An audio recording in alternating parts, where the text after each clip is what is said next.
Welcome. Thank you for coming. As you know, we're here today to listen to Charles Bernstein as a critic. He's one of the most clarifying critics of the last 30 years. I'm personally grateful to him for his work. I'm happy now to have the chance to introduce him to you, even though I know that nearly all of you were at his reading last night and don't need much introduction. You already know very well who Charles is. I do, though, have something particular to say, and I think it's on Charles's topic today, namely the fate of innovation. As you know, the history of literary criticism in English is unusually distinguished, and it's the work very largely of poet critics. Charles began his career as a poet critic in the mid-1970s. He published essays in small, non-academic publications, edited mostly, I think, by people he knew.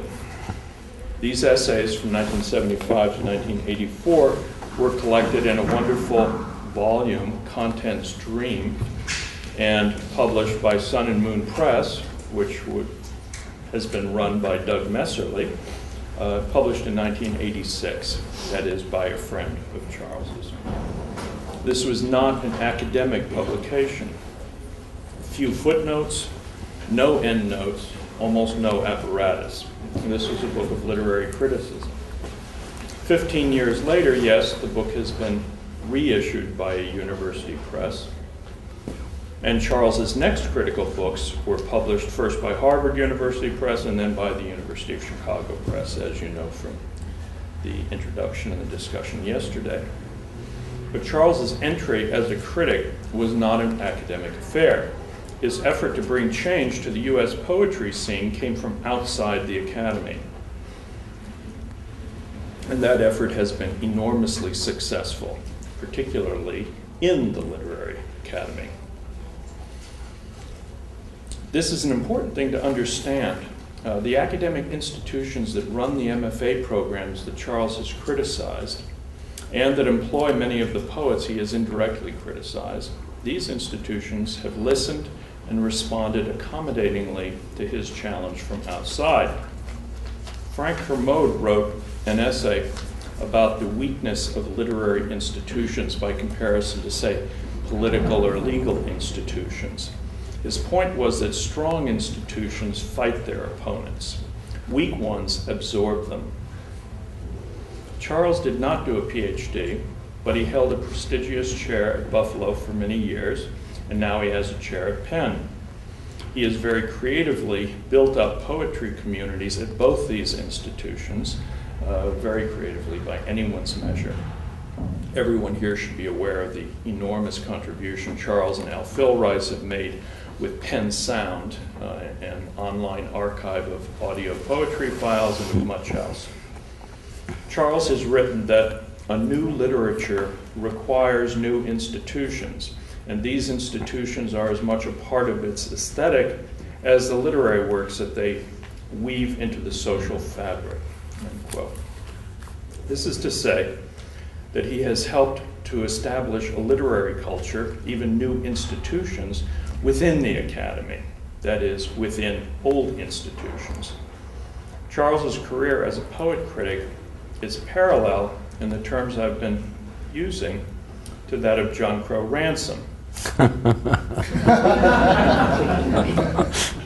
who founded the Kenyon Review with the explicit goal of bringing academic and literary practice into a productive union. The absorptive capacity of literary academic culture is quite impressive, and that's probably a good thing.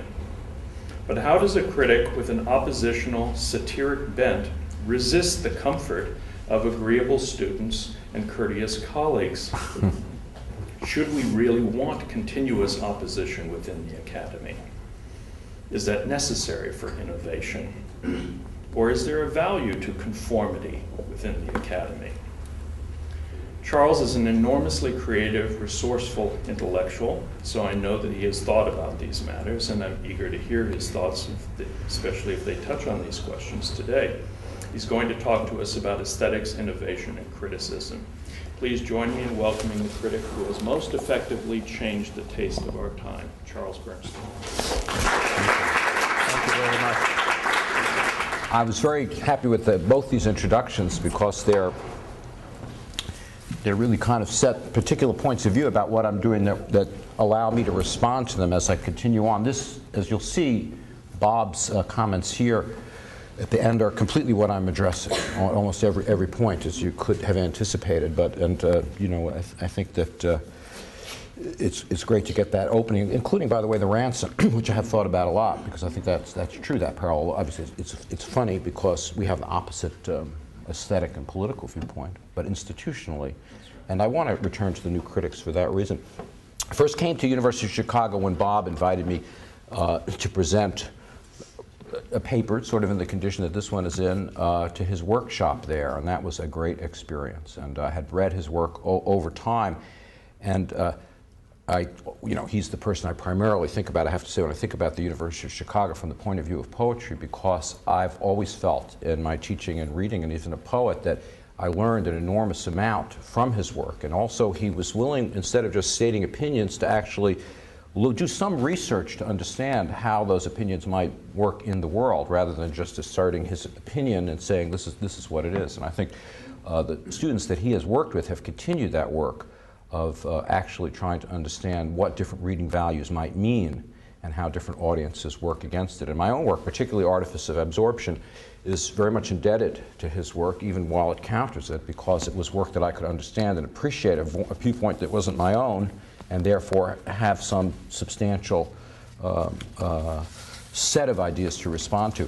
Content Stream, which was my first essay collection, was published in 1985, composed stuff of language, which many of you know was done as a $4 a year, 6-issue subscription magazine in '78, offset printed from a Selectric typewriter in our home that Bruce and I did. And the collection of those essays was actually dedicated to Emma before she was born. All those essays were written before she was born. The book came out the year she was born, so it's nice to have her here and mentioning that book. So here's the talk for today.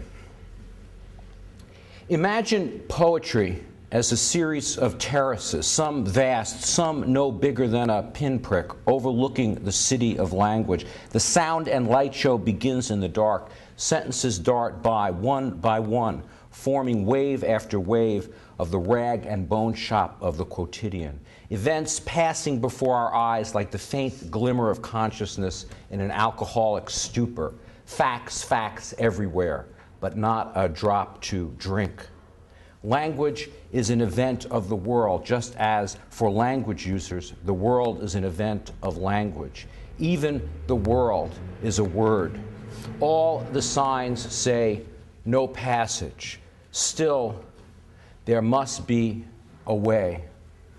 To practice poetics is to acknowledge the inevitability of metaphor, the linguisticality of perception, the boundedness of thought, the passion of ideas, the beauty of error, the chains of logic, the possibilities of intuition, and the uncanny delight of chance. In contrast to the syllogistic rationality of expository writing, poetics is situational, shifts with the winds, courts contradiction, feeds on inconsistency. I embrace a poetics of bewilderment. I don't know where I am going and never have. Just try to grapple as best I can with where I am. The poetry that most engages me is not theoretically perspicacious. Indeed, it has a poetics and an aesthetics, but not a predetermining theory. It is multiform and chaotic, always reformulating and regrouping. Competence is less important to me than responsiveness, mobility, ingenuity, and invention more important than solutions to predefined problems. Alexander Bekanovich, the editor of Monitor, a Montenegrin journal, recently asked me, thinking of U.S. poetry, can you find in the massive plurality of recent American poetry common reference points? Is there in that cacophony some kind of harmony? It is always possible to find points in common, just as it is always possible to find differences. As to the points in common, the question for American poetry, and it has been a question for a long time, is what are the terms of the common? Emerson imagines an America that is in process, where the commonness is an aspiration, not something that is a given social fact. Langston Hughes says we are a people in transition. The point is not to hurry through this going because we never arrive. Get used to it. Perhaps this is what we have in common, the particularities that we cultivate within the same space, our simultaneous presence to and difference from one another. I worry that harmony would be too close to homogeneity. I go for a microtonal tuning where music is discovered in the process of active, maybe activist listening, not given to, predetermined by idealized scales. The sirens screeching in the night to take away the dead or wounded interrupt our quiet, refined mediations. I want a poetry that incorporates those interruptions without losing its own newly foundering rhythms.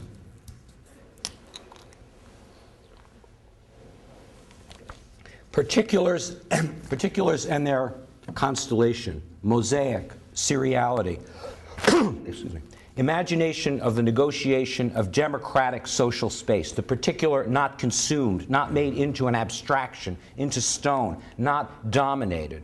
Morality versus aesthetics. I don't want to make poems that tell you what to think, but that show a different order of thinking. Fragments not as discontinuous, but as overlays, pleats, folds, accordal poetics in which synchronic notes meld into diachronic tones. One of the two most important lessons of poetics is that the contemporary practice of poetry informs all readings of poetry. Poetry begins in the present moment and moves backward and forwards from there. With no orientation in contemporary poetry and poetics, we remain ungrounded as readers or as scholars, without a direct connection to how works of literature are engineered in our own times. Without this knowledge, it will be all the harder to understand the relation of older works to their own times or to ours, or for that matter, future works to the times yet to come. The absence of this visceral connection to poetic practice may be disguised by the demeanor of disinterested or clinical professionalism, but it will be betrayed in the body of the text of any scholarship so produced. The second fundamental lesson of poetics is that literary works do not exist only or even primarily on the page. Alphabetic writing in books remains the dominant medium for poetry of our time, as it has over the past many hundreds of years. But there was poetry and poetics before the invention of the alphabet, just as new poetries and new poetics will emerge from our post-alphabetic environment of digital and electronic language reproduction. Indeed, the now of poetry, as well as the archive of poetry, is more likely to be found on the web than in books. Modern reproduction technologies have also made available recordings of poets reading their work. These recordings, together with live performances, are a crucial part of any critical or scholarly approach to poetry over the past 100 years. New poetry is being created and performed every day. All scholarship in poetry occurs against this backdrop.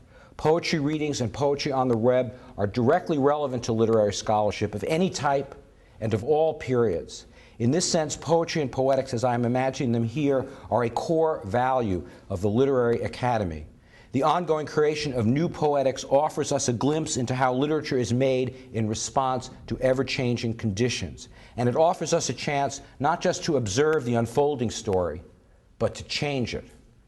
In making this defense of poetics, I want to revisit the problem of innovation, since poetics and innovation are the Scylla and Charybdis, or possibly Mutt and Jeff, or then again Dog and Bone, or possibly Singer and Song, or is it Doctor and Patient, or Inner and Outer, or Hook, Line, and Sinker of the politics of poetic form.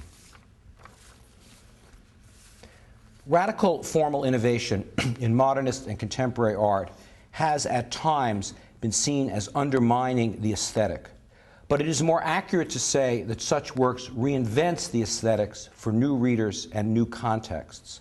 While modernist art remains a crucial site for any consideration of the aesthetics of poetic invention, I want to ground the discussion in the vicinities of the immediate present, where innovation, the new, ingenuity, and originality, perhaps even more than aesthetics, are vexed terms, jinxed, perhaps ironically, by their own historical weight. American official verse culture operates on the premise that innovation and originality are not criteria of aesthetic value, and while not an absolute barrier to quality, are something to be held against a work, as if there were something unpleasantly immodest about any poetry that trades in the untried, something that smacks of elitism or arrogance or vulgarity. This attitude, while relatively easy to ridicule, has deeper roots than might be apparent on first blush, the blush that comes over the cheek after the first few slaps. Innovation is not so much an aesthetic value as an aesthetic necessity. Nevertheless, I understand full well the great suspicion with which claims to innovation and originality are now held. Indeed, there is at present an enormous circumspection about the necessity of the new, even among many whose work is fresh and adventurous. Some of this suspicion is a justified response to progressivist ideas in modernism and modernization that value the new over any other aesthetic quality, with the concomitant belief that the new replaces the old, or that the new is better than the old. Too often, claims for innovation seem to mime the marketing and generational imperative for new and improved cultural products. But such claims fail to recognize that poetic innovation is not necessarily related to improvement. At its most engaged, it is a means of keeping up with the present, grappling with the contemporary. We have to constantly reinvent our forms and vocabulary so we don't lose touch with ourselves and the world we live in. The need for change in art is prompted by changes in social and economic environment. The responses of the past are not always able to engage the present. But such arguments for aesthetic innovation too often fall on deafened ears. For example, it is now fashionable to attack innovative poetry as frivolous, as the product of privileged individuals who do not have to face the harshest realities of poverty, war, or social injustice. This attitude, while often morally motivated, is aesthetically and ethically treacherous. For one thing, it risks denying the extraordinary innovations made by poets in the grip of just these harsh realities, without which the poetry of the Americas, for example, could not have developed as dynamically as they have.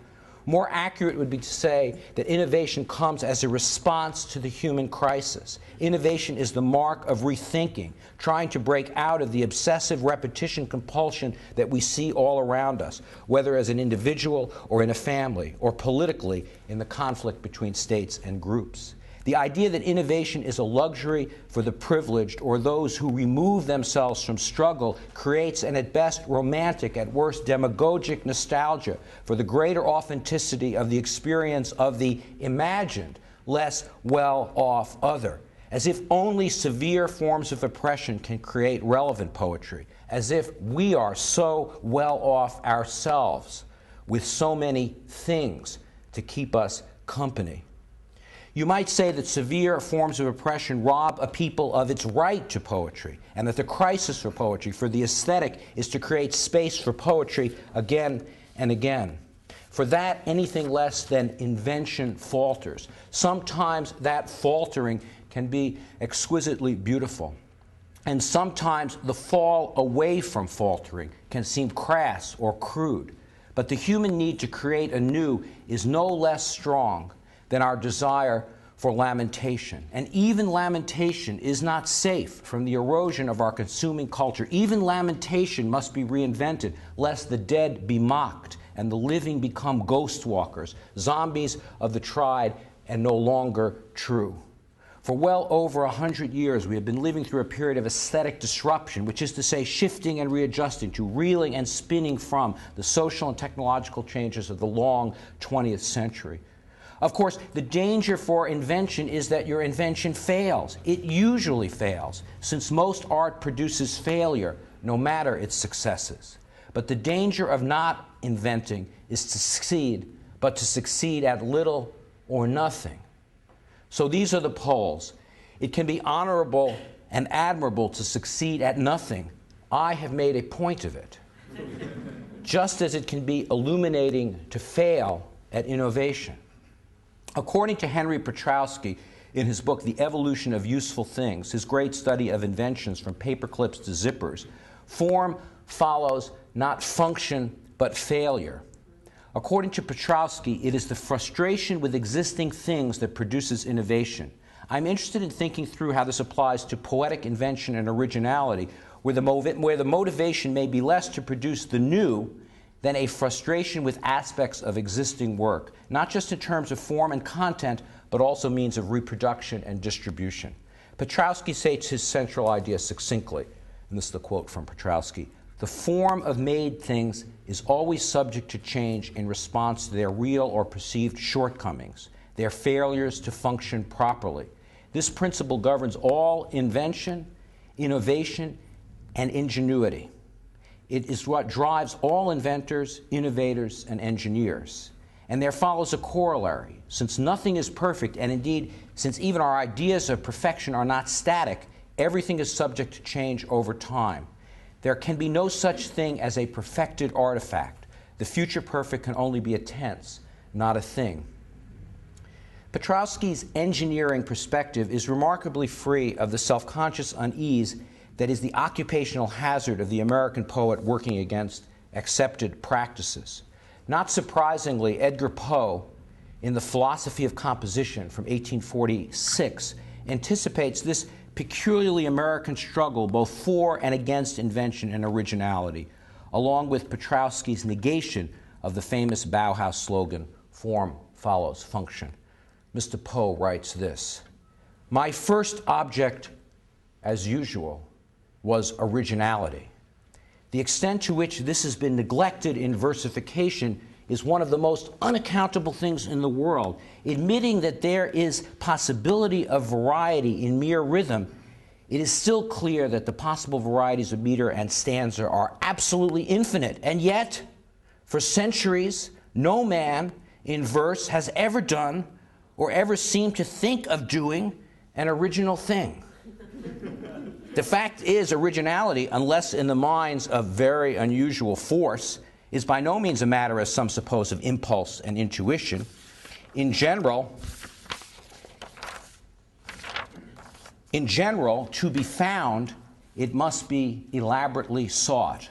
And although a positive merit of the highest class demands in its attainment less of invention than negation. Again and again, in general, to be found, it must be elaborately sought. And although a positive merit of the highest class demands in its attainment less of invention than negation, what's needed is a transvaluation of the concept of invention so that we can think of innovation in a modest and local way, as responses to historical and contemporary particulars, as situational, not universal, more like the weather and one's everyday adaptation to it than like the forward march of scientific knowledge. Very often, innovations come in reaction to a sense of the perceived failure of the artwork that precedes it, no matter how innovative it may appear to be. That sense of perceived failure creates a space for the new in the sense of the now. And it may often look like a swerve away from the innovations of the past, which, quicker than a wink, seem historical, fossilized. Innovation is a constant process of invention in the face of the given. From the outside, some of the innovations may seem very minor or technical, but in poetry, the minor is the major, and the major is often a bit tedious, like the windbag that keeps bellowing even after the air conditioning has been installed. Sometimes the best thing you can do is stall, bunt, pass, loop, dodge, or just sit down and take a load off your feet. I'm particularly interested in the ways that inventive poetries can be disruptive, not only to forms of poems, but also reading habits, audiences, and distribution systems, and how a poetics of invention can be seen in contrast to a poetics of refinement, not one better than the other, but one with radically different aesthetic and social concerns at a given point in time. I am interested, that is, in what business theorist Clayton Christensen calls the innovator's dilemma. In literary terms, my own highly contentious translation of Christensen's theory, The dilemma has to do with the desire of some practitioners to produce refined and improved works based on the perceived expectations of the best readers, what Christensen calls the sustaining approach. The alternative model is to abandon the need of these best readers and produce works that are disruptive of perceived ideas of quality understood in terms of refinement. One might also speak of skillfulness, craft, fluency. That alternative may require finding new readers, as Whitman insists, or having no readers, as Dickinson found. In any case, if the art form changes, then that which was out of it, impossible to read, may end up somewhere quite else, though where this elsewhere is, I have a hard time saying. Poetic inventions are often noisy, messy, disruptive, disorienting. They do not form a neat line with the innovations of the past, but often seem to verve from a progressivist course. This may be because they are reconceiving not only the nature of the poem, but reconstituting the audience for the poem, reevaluating the context that gives the poems not only their meaning, but their social force. On this model, you can contrast disruptive innovation with refinement.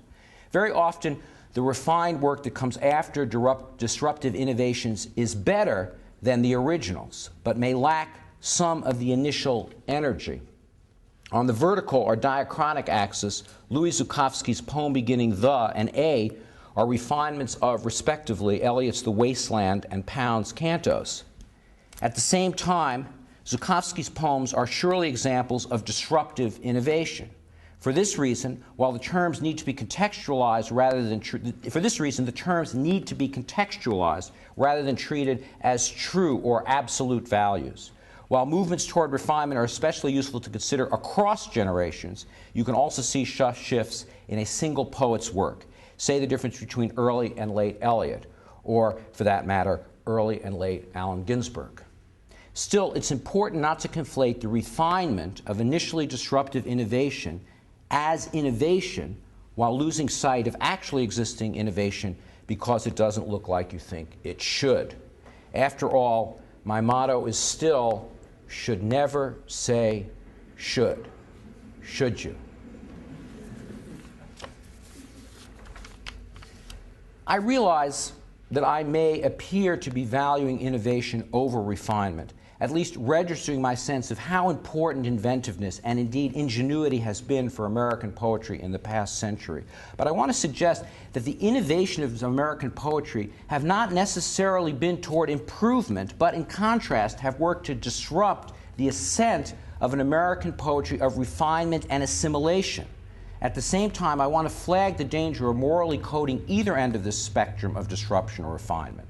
Great works certainly exist in both modalities, and bad ones too. Nor can the modalities always be differentiated. I am talking about relative direction, not absolute qualities.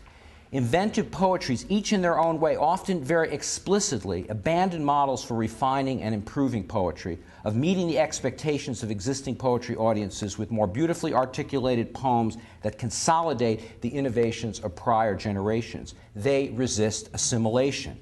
Such poetries may be willing to discard an existing poetry audience by creating works and imagining alternative poetic lineages that call into being new kinds of language reproduction technologies, new constellations of readers, new methods of reading, and new methods of distribution by reconstituting the field.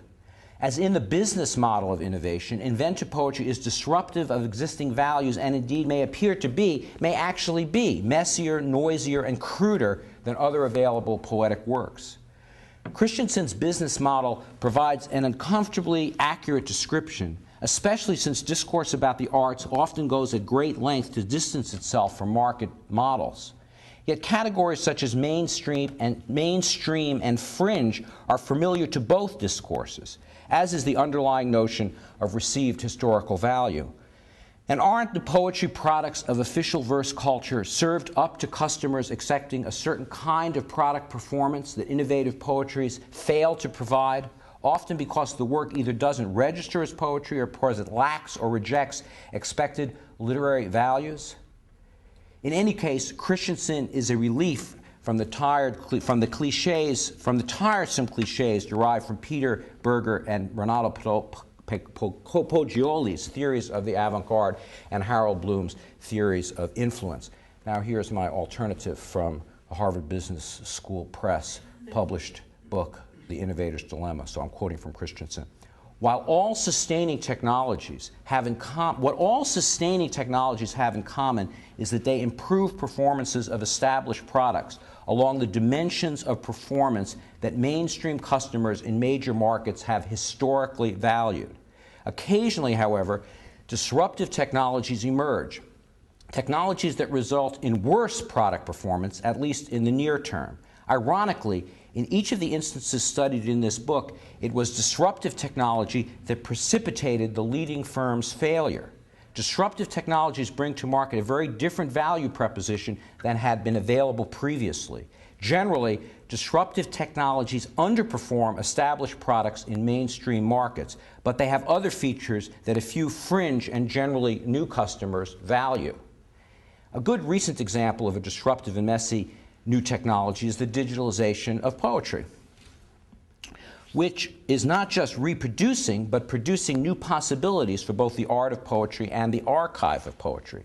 There has been much fuss made in the press about copyright issues concerning the exchange over the web of digital and sound files, but I am far more interested in the implications of MP3 files for poetry, since we are now witnessing a transvaluation of poetry from the printed book to the sound file of an individual poem. Poetry doesn't improve, nor do new modes of poetry replace existing modes. Indeed, the new may bring back into play previous and even apparently outmoded styles, forms, contents, and dictions. In insisting on a poetics of invention more than innovation, I'm imagining poetry that is not progressivist or developmental or even evolutionary, not about replacement, not us-them, one that is based more on dissatisfaction with previous inventions than any distinction between new-old, conventional, experimental, mainstream, outsider. What's new can be an oppressive market constraint that stifles poetic work, but it can also be a form of human exchange, and as when we say to one another, what's new, meaning what's up, or what's happening. What allows for a sense of opening, of a blank page that is not already completely inscribed. The problem here may be more the evocation of Emerson than of Michael Fried, or Clement Greenberg, or Ron Silliman. But the discourse of the avant-garde is too thick to cut through, even with the new electric ideology reader I bought last week at Xmart. The new is never new, but we make it new in order to keep it from becoming dead to us. The motto shouldn't be make it new, but make it live. But necrophilia surrounds us, and we take its stench as the perfume of our hip indifference to art, as something that changes in time, shifts against the tide, hollers out in anguish and exasperation at the suffocating banalities that seem to call our name out loud, as if we were written by them. Are poetry and poetics at odds? Are poetics and scholarship opposing? Is innovation a matter of aesthetics or of applied research? Several years ago, I went to a talk by Stanley Cavell at a bookstore in New York City. And what happened there may shed some light on this problem. A crowd of perhaps 50 people gathered into the upstairs space of the store to hear the distinguished philosopher talk about Hollywood melodramas of a bygone era. The question period that followed Cavell's initial presentation was characterized by a mix of erudition and over-the-top enthrallment in these films, both by Cavell and the audience members. While I had seen some of the films being discussed, I had only the haziest recall of any of the details being poured over by the group, as if they were a familiar part of a shared culture of those participating, a culture I also shared with them, but had fallen out of, at least to a degree. Toward the end, someone asked Cavell to talk about Blonde Venus, and in the course of his remarks, he noted that in the film, Marlene Dietrich sings in both a gorilla costume and a white tuxedo. He said, one of the questions the film raised is whether the Dietrich figure can appear in these ways and still be taken as a responsible mother. I heard this question as reflecting on what Cavell himself was doing. Can you do philosophy in a gorilla suit or a white tuxedo and still be responsible to the profession and to the activity of philosophy? Not the same thing. Stanley Cavell is no guerrilla warrior in the trenches of canon wars, and his suits, while appearing tailored, tend to be blue or gray. Nonetheless, what counts for him as an activity of philosophy, at least in this instance, is barely recognizable in terms of the ostensive subject matter of his talk. Because what is philosophical about his project is not the content, but his mode of thinking, by which I don't mean a set of philosophical issues that he applies to a discussion of the subject, but rather an attitude of inquiry, a manner of listening, and a mode of recognizing what is significant and proceeding from there to identifying networks of significance. So the answer to the question, can philosophy still be philosophy if it is performed in a gorilla suit or a white tuxedo, is that philosophy can only be philosophy if it acknowledges the suits it is wearing, and also that these suits are not only what are issued to us in central casting, but also ones that we fashion and refashion ourselves. But is Poetics the gorilla suit or the white tuxedo?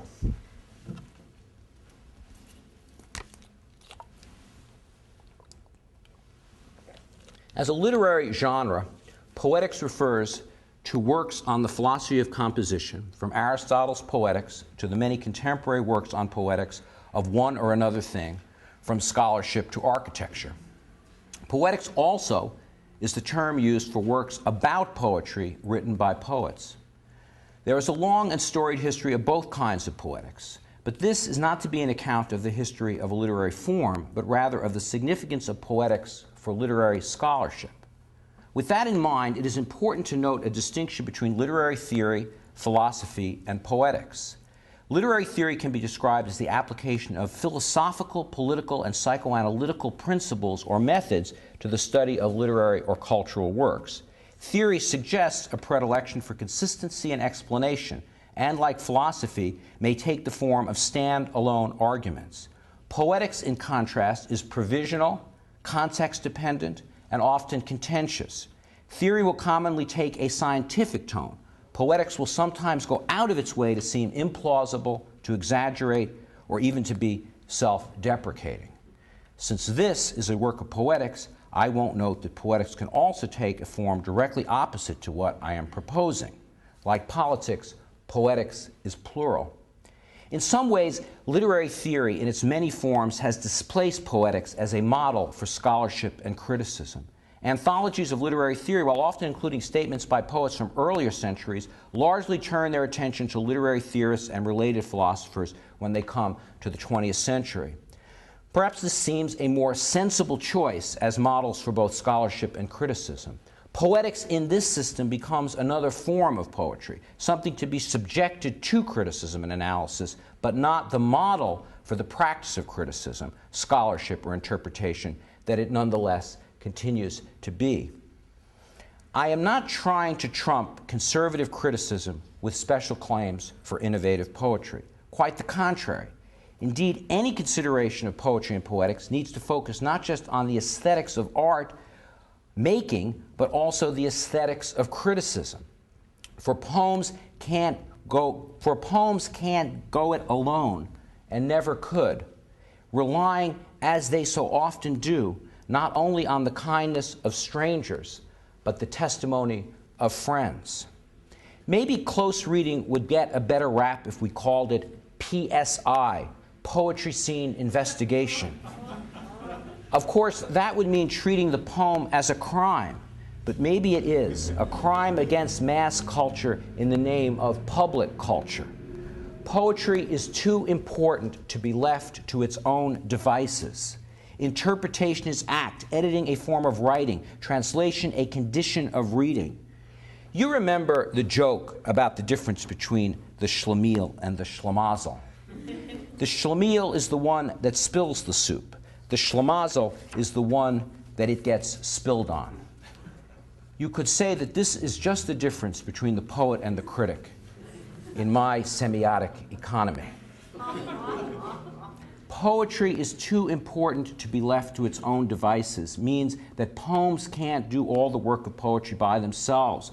For poems come into being, we need editors, publishers, designers, proofreaders, booksellers, websites, teachers, critics, detractors, supporters, and of course, not to leave them out of the picture entirely, poets and readers. I think the phobia about explication comes from the fact that some of what calls itself that is obtuse, dishearteningly literal or thematic, in short, deadening. But bad teaching about poetry is a comparable problem to bad writing of poetry. Poetry as an art may seem to suffocate under the blankets applied in a well-meaning effort to keep it warm, as if the body of the text was going cold as a corpse. But poems go their merry way, irrespective and irregardless. Cut them up, mangle their meanings, weigh them down with unsupportable symbolism, reduce them to sentiment, strip them to their empty cores, and they still keep coming back for more. Poems are remarkably resilient and far less likely to be injured by incursions into their autonomy and excursions into their associations than we have any reason to expect. Yet if poems are uncannily resilient, poets, alas, are not. That is, I don't mean to suggest that criticism is always or even mostly agonistic. Close reading is not a contest between a poem and reading, but a dance, the two in tango. Moreover, without such external interventions, poetry would indeed be a dead art. The poem is not finished even when it is completed. Completion or publication marks not the end of the poem, but rather its entry into the world through the responses to it. For the poems we reread over time become cultural time capsules, linguistic dioramas in which each phrase is an imaginary hyperlink for further explorations of or re-entry into a particular time and place. In other words, crucial to any sense of cultural details in a poem is the world they constitute. Not only what the particulars are, but also the economy of the particulars, how they are distributed and arranged.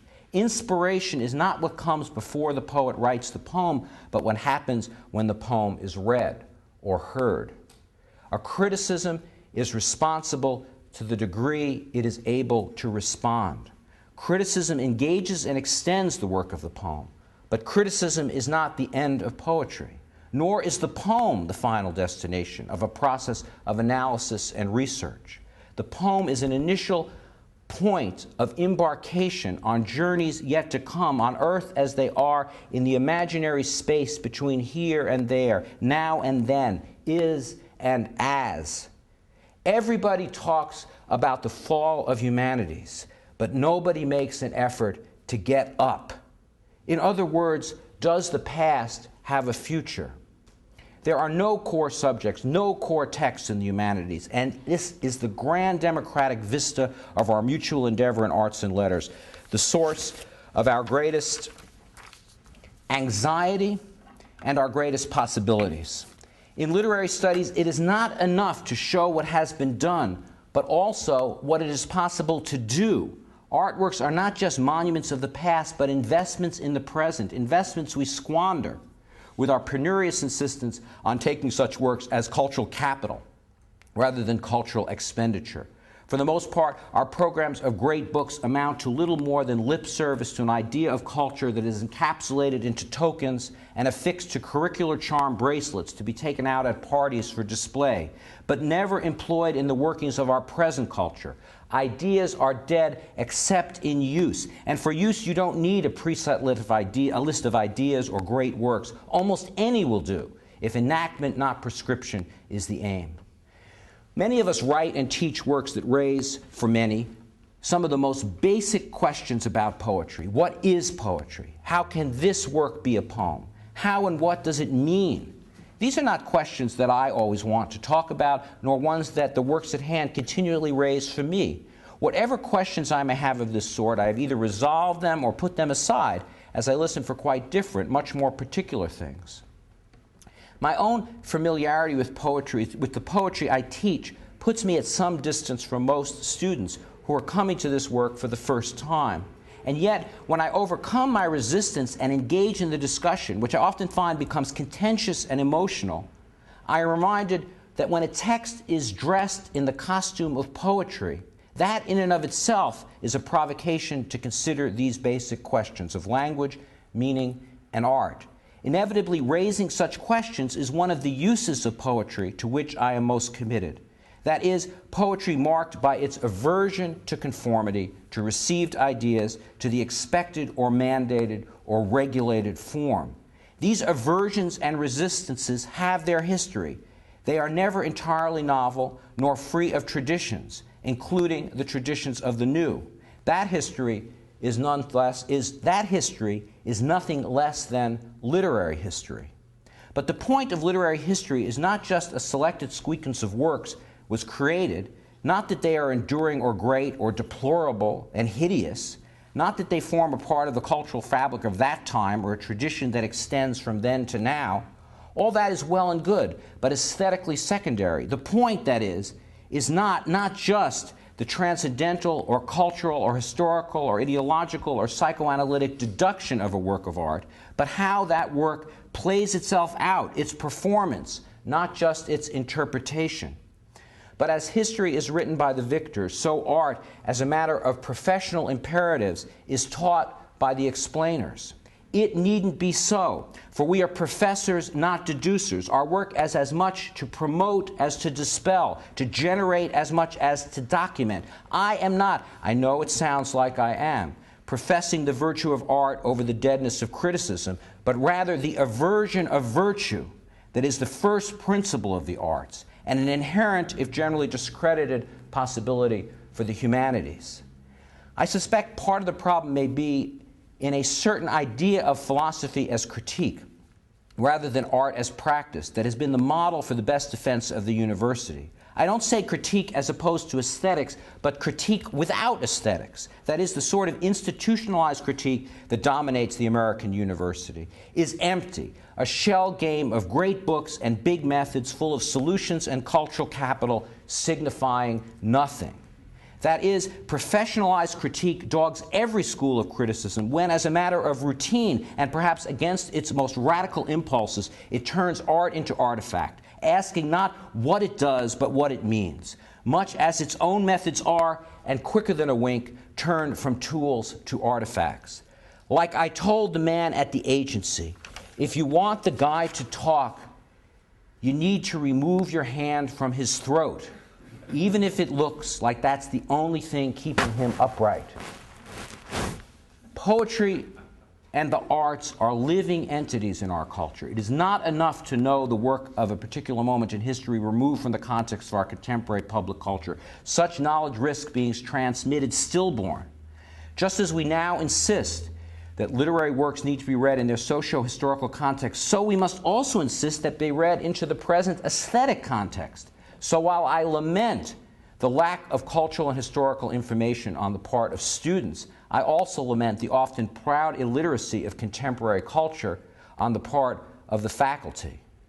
I do not suggest that the contemporary practice of poetry should eclipse literary history, as for a time the contemporary practice of analytic philosophy eclipsed the history of philosophy. I do believe, however, that literary history or theory, uninformed by the newly emerging forms of poetic practice, is as problematic as literary criticism or literary history uninformed by contemporary theoretical and methodological practices. In a culture that too often derides learning, complexity, and nuance, and where the demand for intelligibility is consistently used as a weapon to suppress unwelcome or difficult ideas, there is no higher aspiration than scholarship. But students caught up in the major, just as faculty caught up in the profession, often act as if scholarship requires adherence to a set of norms, either in subject matter or style, that define the field. Consistency of tone, standardization of document formats, and shop-worn modes of analysis are as likely to anesthetize a required paper as to allow entry of the aesthetic. Rewriting may be admirable, but not if it means stating a rote idea more clearly. Rewriting should add reflection to a paragraph, not strip it of its unresolved thoughts. felt inconsistency is preferable to mandated rationalization.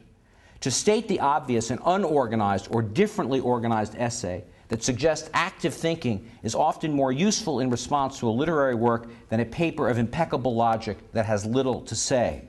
I realize that I am setting up a false dichotomy. It is not a question of choosing logic versus thinking, but rather understanding the value and implications of each. And yet, for the young scholar, the demands of expository normalcy may compete with the demands of poetics. Shall we demand all students be extravagant? No doubt that would be rash. But shall we continue to demand that all students curb their writing, as if composition were a dog and not a god? I prize the adventure of learning, scholarship as much as poetics, not as predetermined ride to selective port of calls, but an exploration by association, one perception leading to the next, a network of stoppages, detours, reconnaissance, not double majors with extra requirements and ever more protocols, but multi-centered minors, connected by peripheral routes, less traveled passages, hunches. Art students used to be told that the fundamental requirement for drawing or painting was to accurately render figures. But this confused one modality of representation with the entire process of visual aesthesis. It might have been better to say, you can't draw if you can't perceive. Correlatively, we might say, you can't write if you can't think. Scholarship requires poetics. Paratactic writing, thinking by association, is no less cogent or persuasive than hypotactic exposition, with its demands that one thought be subordinated to the next. Poetics reminds us that the alternative logics of poetry are not suited just for emotion or irrational expression. Poetics lies at the foundation of all writing. Poetry is the name we use to discount what we fear to acknowledge. The accurate documentation of information used in a work is a vital principle of scholarship. Similarly, scholarship requires a writer to consider challenges to her or his views. But this too often is assumed to mean considering challenges to the content of what is being said, while ignoring challenges to the style or form. The importance of poetics for scholarship is not to decree that anything goes, but rather to insist that exposition is an insufficient guarantor of reason. Poetics makes scholarly writing harder, not easier. It complicates scholarship with an insistence that the way we write is never neutral, never self-evident. Clarity in writing is a rhetorical effect, not a natural fact. One man's eloquence can be another's poison. One woman's stuttering may be the closest approximation of truth that we will ever see. Read globally, write locally. Narrowing down a field to one period or one genre or one method inhibits one of the most important possibilities for scholarship, making connections across these divides. Lots of knowledge about a specific area of interest is admirable and sometimes invaluable. Knowledge about lots of different areas is invaluable and sometimes admirable. It is not a question of being eclectic, but developing your senses of association. The greatest benefit of the university is not that it trains students for anything in particular, nor that it imbues in them a particular set of ideas, but that it is a place for open-ended research that can just as well lead nowhere as somewhere, that is wasteful and inefficient by short-term socioeconomic standards, but is practically a steal by long-term research and development investments for democracy, freedom, and creativity, without which we won't have much of an economic future, or the one we have won't be worth the flesh it's imprinted on. We cannot make education more efficient without making it more deficient. The university I envision is more imaginary than actual, for everywhere the tried and sometimes true pushes out the untried but possible. What I value is not temperance, but tolerance. For an insistence on temperance can mark an intolerance not only of the intemperate, but also of the unconventional or unassimilated forms of expression. We don't need to agree or even converse so long as we tolerate the possibility of radically different approaches, even to our most cherished ideas of decorum, methodology, rationality, subject matter. The university that I value leaves all of these matters open, undecided, and not just open for debate, but open for multiple practices. The point is not to replace one approach with another, but to reorient ourselves toward a kind of inquiry in which there are no final solutions, no university-mandated protocols, an orientation that is fundamental to the future of this imaginary university. The point is not to administer culture, but to participate in it. The arts and sciences of this century have shown that deductive methods of argument, narrow rationalizing, hardly exhaust the full capacity of reason. Induction and discontinuity are slighted only at the cost of slighting reason itself. There is no evidence that the conventional expository prose, that is the ubiquitous output of the academic profession, produces more insights or better research than non-expository or digressive modes. There is no evidence that a tone of austere probity, than tones that are ironic or raucous, furthers the value of teaching or inquiry. It may be true that standard academic prose permits dissonant ideas, but ideas mean little if not embodied in material practices, and for that matter, and for those in the academic profession, writing is one of the most fundamental of such material practices. Writing is never neutral, never an objective mechanism for the delivery of facts. Therefore, the repression of writing practices is a form of suppressing dissidence, even if it is a dissonance, I would add, for the sake of dissidence.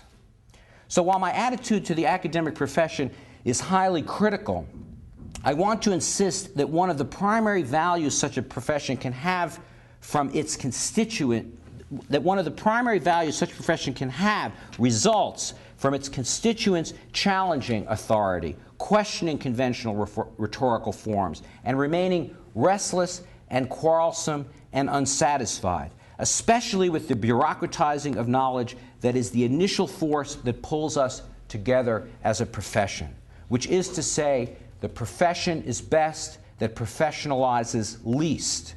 As negative as I am about the rhetorical rigidity of the academic profession, comparisons with journalism, corporate communication, or technical writing will show that these other professions police writing styles far more completely than the academic profession. That is why it is vital to raise these issues about rhetorical and pedagogical practices, because universities remain among the few cultural spaces in North America in which there is at least a potential for critical discourse, for violation of norms, standards, and protocols, in which an horizon of poetics remains possible. The sociologist C. Wright Mills got this just right when he wrote, "The aim of the college for the individual student is to eliminate the need in his life for the college.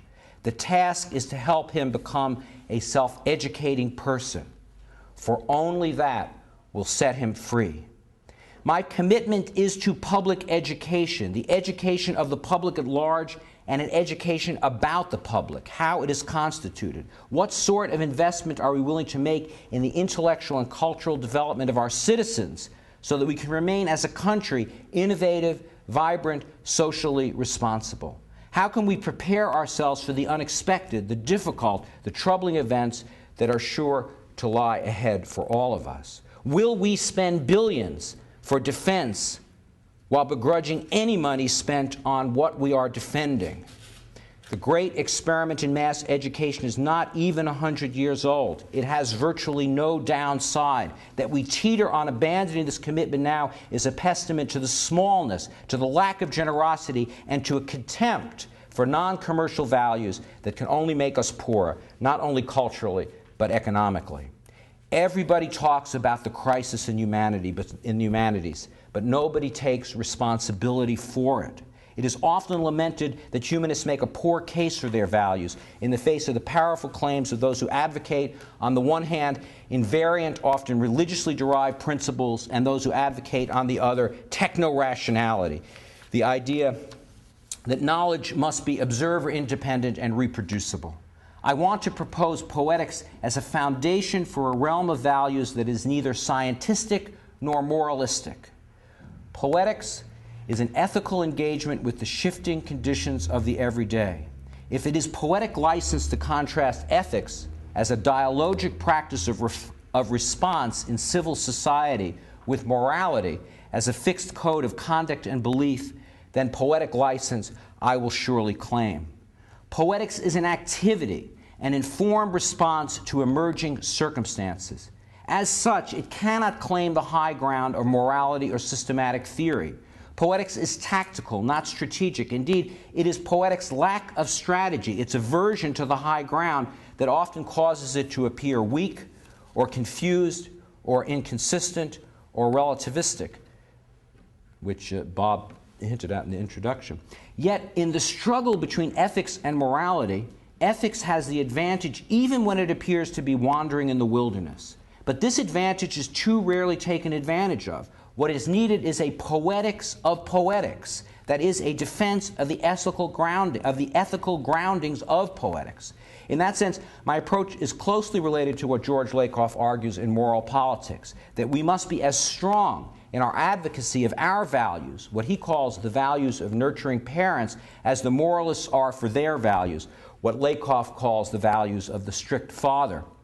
A poetics of poetics refutes the charge of relativism, just as a philosophy of aesthetic judgment refutes the idea that taste is merely personal. Indeed, a poetics of poetics makes the claim that value judgments are better when they take into account multiple and often competing factors and refuse the single solution of the pre-existing rule.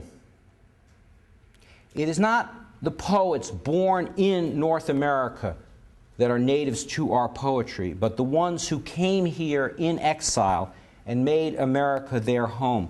For exile is a native, even founding experience for North American poetry.